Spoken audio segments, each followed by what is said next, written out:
નમસ્કાર, હું છું કેતલ અને આપ જોઈ રહ્યા છો CB24।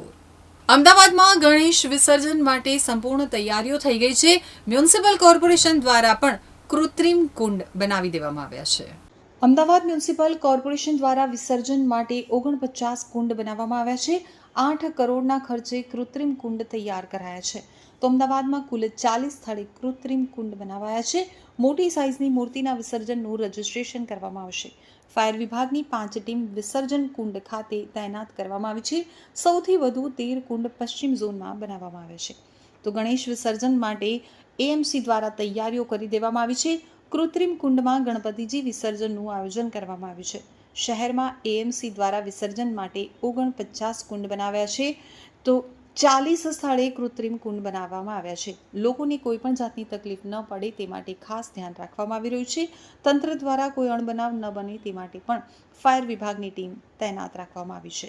શહેરમાં મોટી સાઇઝની મૂર્તિના વિસર્જનનું રજીસ્ટ્રેશન કરી ફાયર વિભાગની 5 ટીમ વિસર્જન કુંડ ખાતે તૈનાત રહેશે।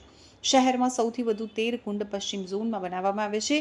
અનંત ચતુર્દશીએ મોટાભાગના લોકો ગણેશ વિસર્જન કરશે। તો અમદાવાદમાં કુલ 40 સ્થળે કૃત્રિમ કુંડ બનાવાયા છે। અમદાવાદમાં ગણેશ વિસર્જન માટે તૈયારીઓ કરી દેવામાં આવી છે।